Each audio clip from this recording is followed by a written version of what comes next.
देख रहे हो रोहित, ये बारिश, इसकी बूंदें उसे बहुत पसंद थी। इन बूंदों के गिरने के साथ वो पैरों में घुंघरू बांध कर नाचा करती थी। इतनी खूबसूरत लगती थी कि वो उसके सामने मोर भी फीके पड़ जाते थे। उसे बारिश बहुत पसंद थी और आज भी पसंद होगी। आज इस बारिश के साथ उठने वाली मिट्टी की खुशबू फिर से उन दिनों में ले जाकर मुझे छोड़ आई है, जब हम बरसात के मौसम पर सड़क पर यूं ही घूमते हुए घर आते थे। ये बारिश भी बड़ी अजीब है, लोगों के लिए पानी है और मेरे लिए बसरते इश्क की कहानी है। पहाड़ी के पीछे जो ढाबा है जहाँ मैं चाय पीने जाता हूँ, वहाँ की चाय उसे बहुत पसंद थी।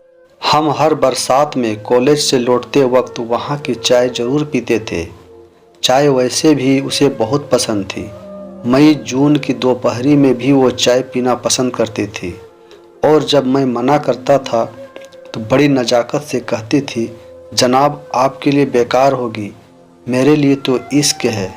फिर मैं कहता था कि जब चाय से इश्क है तो मैं क्या कहूँ। तो वह कहती थी, तुम और मैं तो एक हैं, तो मेरी पसंद तुम्हारी भी पसंद है। और ये बोलकर हंसने लगती थी। जानते हो, क्योंकि चाय मुझे कभी पसंद नहीं थी और ये बात वो जानती थी। हाँ, कभी कहा नहीं मैंने उससे, लेकिन उसे पता चल गया था। तुम्हें पता है, जिस दिन हमारी शादी तय हुई उस दिन भी ये बादल ऐसे ही जोर से बरस रहे थे। हमारे साथ इन्होंने भी उस खुशी को महसूस किया था। ये भी हमारी खुशी में मेरी अंशु मोरनी तरह झूम कर नाची थी। उस दिन अंशु ने मुझसे कहा था कि अब हम हमेशा इन बूंदों के साथ नाचेंगे, गाएंगे। मैं हमेशा उसकी इन बेतुकी बातों पर हंसता रहता था। हमारी शादी की ये फोटो देख रहे हो, अंशु के चेहरे की मुस्कुराहट, ये खुशी हमारी शादी में दस्तक देने वाली बेमौसम बारिश के लिए थी। लोग बेमौसम बारिश से परेशान थे और मेरी अंशु दुनिया की पहली दुल्हन होगी जो बारिश में भीगते हुए फोटो शूट करवा रही थी। अंशु को कभी अपने मेकअप, सजने संवरने की कोई चिंता नहीं रही।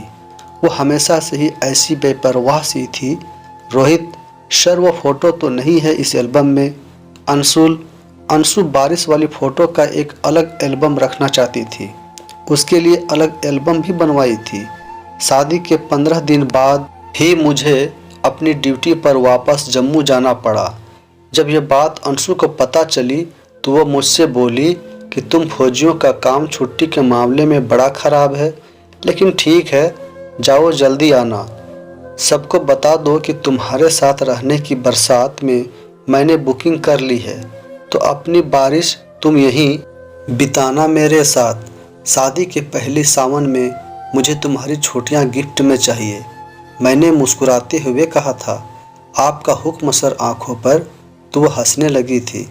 जब मैं वापस जा रहा था तो उसने अपनी आंखों में बिखरी नमी को छुपा लिया था। उसकी आंखों से एक आंसू ना गिरा। फिर मानसून आया और जम्मू में बाढ़ आ गई और मेरी छुट्टियां कैंसिल हो गई। जब अंशु को यह बात पता चली तो बहुत निराश हुई थी वो। उसे मेरे बिना सब कुछ अधूरा ही लगता था, लेकिन मैं क्या कर सकता था। नहीं आ पाया। मैं बाढ़ में फंसे लोगों की जान बचा रहा था। अपनी अंशु को उसका मनचाहा सावन ना दे पाया। उसका गिफ्ट उसे दे नहीं पाया। फिर एक हफ्ते बाद पता चला कि अंशु बाहर गई थी। लैंडस्लाइड हुआ और अंशु अपनी कार के साथ नदी में जा गिरी। 2 दिन बाद उसकी लाश मिली। उस दिन ऐसा लगा जैसे मैं मर गया हूँ। तब आया था मैं इस जगह जब मेरी अंशु मुझे छोड़कर जा चुकी थी। तब मैं यहाँ से उसकी यादें समेटकर अपने साथ ले गया था। तब से हिम्मत नहीं हुई यहाँ आने की।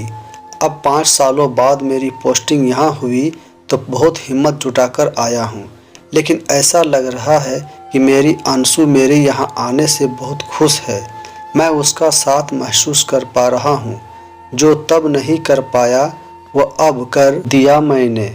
अपनी अंशु के शादी के पहले सावन का गिफ्ट दे दिया मैंने। अब हम साथ उस पहाड़ी तक घूमने जाएंगे। उस ढाबे की चाय भी पीने हम साथ जाएंगे।